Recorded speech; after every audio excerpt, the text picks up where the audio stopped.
От YouTube могат да се печелят огромни суми пари.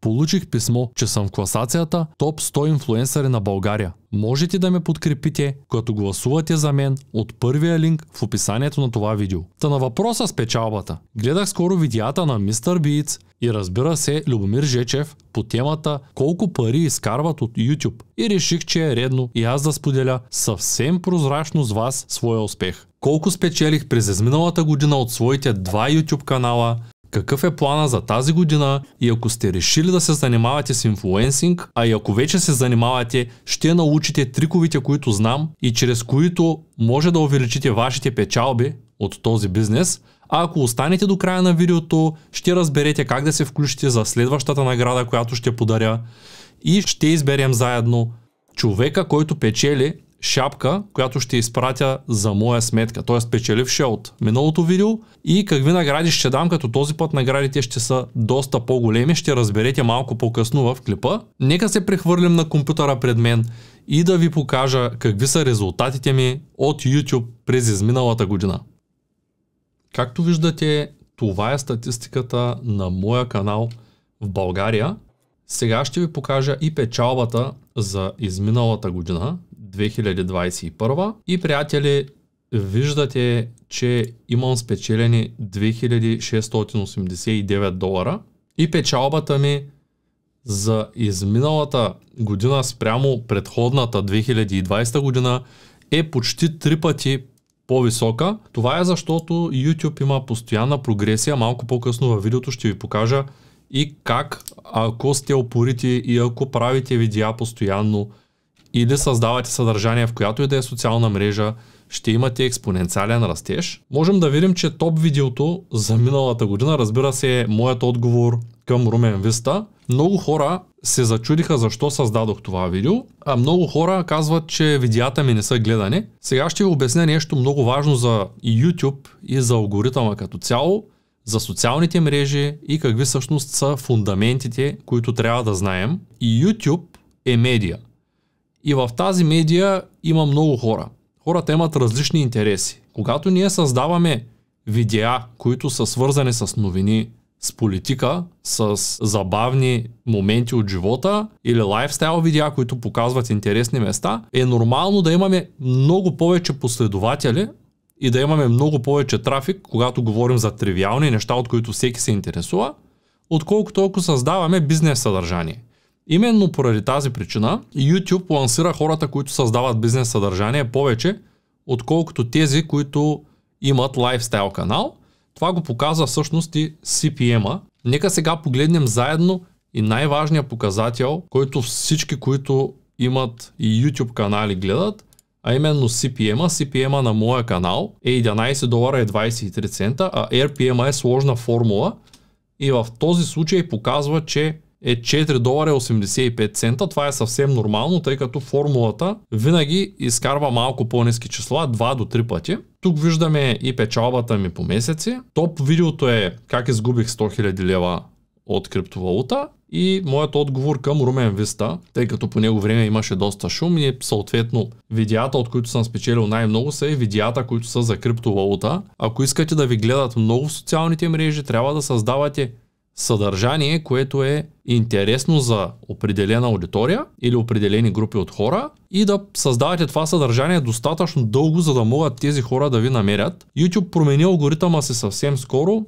и вече не показва колко абоната има един канал в резултатите, което от своя страна е изключително полезно за хората, които стартират тепърва, защото можете да имате канал с един месец история и да направите видео, което да е много гледано и да ви донесе много абонати и съответно много голяма печалба. Инфлуенсъра не е човек, който просто създава тематично видеосъдържание. Той е човек, който може да създаде интересно съдържание и ако искате наистина да печелите от вашата социална мрежа, особено от канали като YouTube, Instagram, вие трябва да успявате да създавате постоянно и интересно съдържание. Ако вашата идея е просто да достигнете до определена група от хора, не се притеснявайте, че гледаемостта на вашите видеа е по-малка, защото много често тази група от хора е по-малка. И е нормално, когато запишеш видео за биткоин то да е много по-гледано, отколкото когато запишеш видео за дропшипинг в eBay.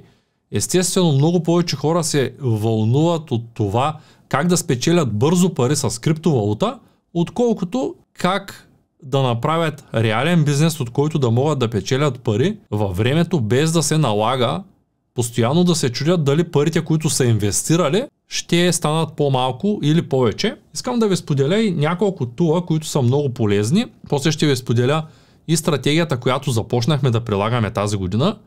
И всъщност какво стои зад един малък YouTube канал като моя, колко работа стои и как се правят тези неща за хората, които искат да се занимават с този бизнес, защото това е един много интересен, много доходоносен, но в същото време и доста труден бизнес. Този канал има качени близо 400 видеа за доста дълъг период от време.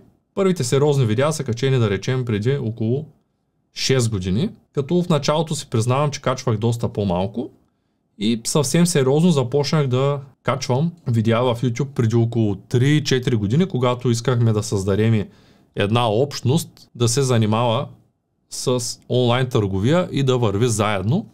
Това беше и причината да създам този канал. За 4 години научих, че няма как да качваш видеа постоянно, без да разбираш от заснемане, от обработка, без да имаш силен екип зад себе си. И да имаш силен екип и да можеш да създаваш видеа, тези неща не стават лесно. Не стават с натискане на едно-две бутончета, те искат сценарий, искат обработка, искат техника, искат инвестиция. Скоро ще кача и видео, в което ще покажа каква е новата техника, с която се здобих, за да мога тази година да предоставям на вас, зрителите, по-добро качество. Също така, когато някой каже имаш само 10 000 абоната, ти си малък инфлуенсър, или имаш само 1000 абоната, ти си малък инфлуенсър. Замислете си какво означава 1000 души да стоят и да гледат един човек. Това е изключително голяма отговорност. Това, че имате само 40 000 гледания за месеца, не означава, те повечето градове в България са около 40 000 души, че вие сте малък инфлуенсър. Да, разбира се, има големи инфлуенсъри, които имат милиони абонати, но това, че имате само 40 000 гледания, означава, че те са много живи хора, които ви следват, които имат различни съдби, които искат да научат нещо от вас. И най-важното в един канал не е колко човека го гледат, а е колко стойност има в себе си. За мен е много важно, когато създавам съдържание, да науча хората на нещо и когато те затворят клипа и се зададат въпроса какво научих сега, да имат отговор на този въпрос и той да е това, това и това. В противен случай не сте се свършили работата и колкото е интересно и гледаемо видео да имате, освен ако не сте следващия комедиен канал с интересни смешни видеа, не означава нищо. Нека сега да преминем към двата тула, които използваме. Единият тул се казва vidIQ. Този тул се използва от екипа предимно. Тула показва и анализира статистики, ключови думи и неща, които можете да приложите във вашия канал, които да ви помогнат. Сега ще ви покажа, когато отидем на едно от видеята. На базата на туловите, които имаме, ето този е втория тул, който ще ви покажа след малко, TubeBuddy. Може да видите един анализ, кои са ключовите думи, кои думи да сложите, можете да потърсите други ключови думи с него, можете да сравните канали и така можете да оптимизирате вашите видеа. В случая аз работя само с TubeBuddy, но екипа работи и с vidIQ. Сега ще ви покажа как изглежда TubeBuddy отвътре. Ще оставя линк в описанието. Като цена аз съм платил за двата канала, които имам. Годишен абонамент $235 за втория си акаунт и съответно 2 пъти по-висока цена за първия. Можем да правим A/B тестинги. Как изглеждат A/B тестингите на един канал? Можем да пишем по 2 заглавия, съответно софтуера изчислява кое отварят по-често и съответно ние можем да вземем решение и да кажем щом вариацията има 7,15% click-to rate, а основното има 2,73%, то нека да изберем вариацията. Това е начина, по който ние успяваме да оптимизираме канала и да намерим кои заглавия и кои описания всъщност са по-важни за аудиторията. Можем да сравняваме различни канали, можем да сравняваме различни видеа, можем да правим ресърч на канала, можем да гледаме и статистики. Ето как изглеждат и статистиките. Колко лайка има, каква е аудиторията. Тук мога да видя, че 97% са мъже и следователно почти няма жени, които да се интересуват от бизнес. Тук мога да видя кои са най-важните видеа. Ето, с един поглед човек вижда, че Wonderland е по-интересен от Amazon Dropshipping. И е много по-интересен от всички други неща, тъй като от Wonderland се изкарват пари веднага, от Dropshipping трябва да поработим. Това е и самата истина. Когато човек записва видеа, които са стойностни, които учат хората на реален бизнес, има по-малка гледаемост, отколкото видеа, които просто правят шоу и са по-интересни, тъй като по-голяма част от хората искат да влязат в YouTube, за да видят нещо интересно, да убият един час от времето си или да научат нещо любопитно, което обаче няма да им изкара пари. Затова видеята за факти са много посещавани. Искам в това видео да направя една малка реклама. Един от моите ученици, той прави видеа в YouTube от няколко години. Има 97 000 абоната. Не забравяйте да се абонирате за неговия канал. За последните 30 дни има 4 милиона гледания. Има видеа, които са качени буквално преди седмица и имат 370 000 гледания. И има видеа, които са качени преди 7 месеца с 1 700 000 гледания. Как българин, говорещ на български език, достига до толкова голяма аудитория? Аз ще ви издам тайната. Тайната е, че видеята му са преведени на всички езици, които поддържа YouTube. И можем да гледаме видеята му на абсолютно всички езици. Това е и една стратегия, която аз започнах да прилагам. И вече екипа превежда всичките ми видеа, така че скоро ще може да гледате канала на английски с български субтитри. Това е доста трудоемка задача, която отнема доста време. Аз вярвам, че екипа ще се справи и всички видеа от началото на тази година, без значение в кой от двата канала, ще бъдат преведени на всички езици по този начин, за да достигнем до по-голяма аудитория. Видеото от вчера е с преведено на всички езици и може човек, който е от Швейцария, от Германия, да гледа видеото, въпреки че е на английски или на български, да го гледа с субтитри на съответния език. Това е един много интересен трик, който върши работа.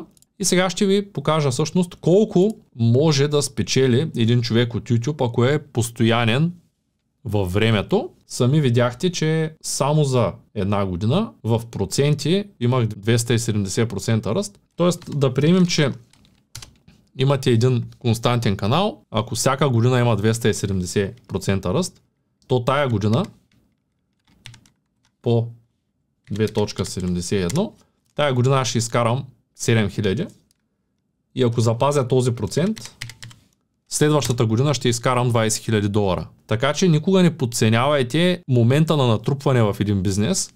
Да, някои ще кажат, може и да не изкараш 20 000 долара. Всичко зависи от мен. От темите, които подбера, от информацията, която мога да ви дам, от знанията, които имам, от полезността, която ви давам, от това дали съдържанието е интересно. Така че замислете се, ако искате да станете инфлуенсъри, дали имате какво да кажете и след това направете всичко останало, за да го кажете максимално подробно, максимално качествено и максимално добре, тъй като е много важно да можем да предадем знанията си и да научим хората на нещо. Сега искам да ви покажа и другия си канал. Все още няма монетизация. От него изкарвам пари само от консултации, ако някой се запише. Имаме няколко клиента от Америка, които дойдоха от този канал и доста международни клиенти, които не са в България или в Америка и също работят с нас благодарение на канала. Тъй като канала отново е нишов, канала отново го гледат само хора, които искат да се занимават с онлайн търговия. Забележете, тук е много важната част, елемента на натрупване. Канал с 580 последователя има 61 последователя за последния месец. 61 последователя от 580 са около 10% и ако ние имаме 580 последователя и ги увеличаваме с 10%, 2, 3 пъти, 4 пъти, 5 пъти, то след половин година ние ще имаме 1000 последователя и най-вероятно YouTube ще започне да ни дава пари. Именно и тук е ключа към палатката. Много често казвам в канала си, че трябва да бъдем постоянни, за да спечелим пари от какъвто и да е бизнес. Именно поради тази причина с това видео искам да дам стойност на вас и да ви кажа, ако нямате правилна посока и не знаете какво ще правите и не работите достатъчно упорито и достатъчно дълго, за да постигнете целите си, то вие никога няма да успеете в каквото и да е начинание. Това е причината, поради която правя това видео. Да ви споделя какъв е пътя, който изминава един бизнес. Дали той е в YouTube, дали той е в Instagram, дали той е в eBay, няма никакво значение. Важно е какъв е пътя, който изминава бизнеса. Защото ако ние не сме готови да правим каквото и да е достатъчно дълго, за да имаме резултат, то ние ще сме поредния човек, който се отказва с думите, то е много трудно, това няма да стане, излъгаха ме, нещата не стават. Така че скоро ще направя видео какви са разходите ми годишно и малко по-натам и колко пари печеля годишно, но от онлайн търговия, защото мисля, че там е доста по-интересната част. Надявам се не си представите, че живея с $200 на месец. Не е възможно. Така изглежда и моята стена, която е с всички идеи, с всички скриптове. Така изглеждат и проектите, по които работим. Тук пише видеоедитора, който едитва клипа. Тук има скрипта, който е съответния скрипт, по който аз говоря. Нещата, които се подготвят и се проверяват от екипа, който работи с мен. Така изглежда един скрипт. Това е почукването на екрана. Нещата, които записвам на английски език, всъщност са записани с едно устройство, което се казва телепромптър. Телепромптъра е нещото, което като аутокюто в телевизията може с дистанционно човек да се сменя текста и да чете какво се случва, а зад това устройство всъщност е и камерата. И за да видите колко много работа е всъщност всеки един проект, който аз запиша, първо се пише идея, после се пише скрипт, после влиза в категорията с готово за записване, после се качва в PiCloud, откъдето колегите го теглят. Ето това да кажем видеото от 26 декември. Когато тръгнем да го теглим това видео, ще видим, че то е 164 гигабайта, защото записвам с няколко камери, има отделно аудио, има обработка, има материали вътре и това нещо, за да се обработи, обикновено едно видео 1 час се обработва около 6-7 часа. Тоест работата за създаването на съдържание е много, особено ако искаме да направим съдържанието качествено. Ако правим само това и сме на пълен работен ден само YouTube видеа да правим, то можем да се справим с 2-3 видеа на седмица, ако само това правим.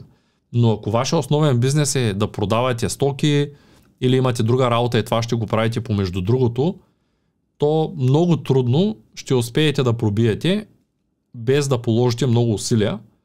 Не го казвам за да се хваля, а го казвам за да подготвя тези от вас, които смятат, че в инфлуенсинга нещата се случват лесно. Аз много се смях, когато един човек беше написал и ти отдели 1 час, за да запишеш това видео.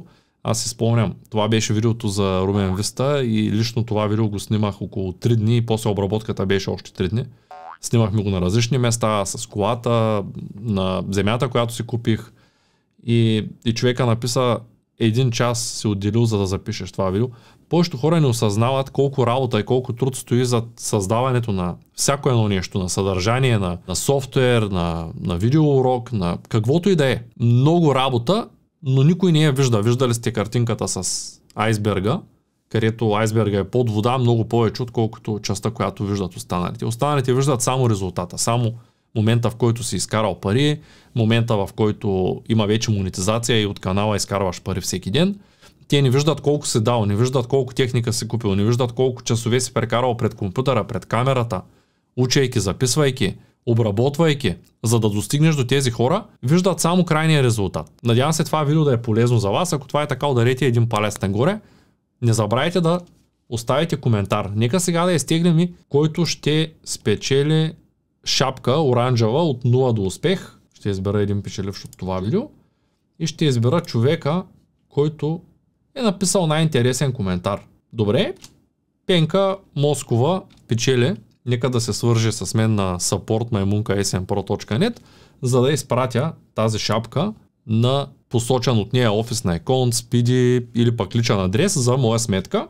Благодаря. А на всички вас, които гледате видеото, ако желаете да спечелите и вие награда, това, което трябва да направите, задължително трябва да съдържа отговор на въпроса какво желаете да виждате в моя канал в бъдеще. Като хора, които изкараха до тук, смятам, че вие сте тези, заради които аз създавам съдържание. Благодаря ви за подкрепата, а печалбата, която ще дам, може би не само на един от вас, няма да е шапка този път, а ще бъде комплект от всички курсове, които съм създал до сега за собствен онлайн магазин, за дропшипинг, всички неща, които имам като материали вътрешни, ще ги подаря на един от вас, който е писал какво съдържание иска да вижда в моя канал. И не само на един от вас, който пише отдолу, ще му подаря и безплатна консултация с мен, която можем да направим в удобно за него време по Skype, въпреки че съм доста ангажиран и не правя безплатни консултации, освен на хората, които имат обучения. И третата награда, която искам да дам така от сърце за началото на тази година е 100 лева на един от вас, който освен че е отговорил в този коментар, е написал и нещо интересно, някакво изречение, което му е направило впечатление, може от това, което гледа в канала ми, може от това, което е чул или видял през изминалата година, нещо интересно. И когато го изтегля, той ще трябва да ми изпрати или адрес за криптовалута, може да си напишете адрес още сега в коментарите, или може да ми изпрати на имейл своя IBAN и своите данни, удобна банкова сметка или Revolut, или няма никакво значение. Не забравяйте, че както започнете тази година, така и ще я свършите. И е много важно да бъдем упорити, да бъдем концентрирани, да знаем какво искаме, за да получим това, което наистина заслужаваме. Благодаря ви.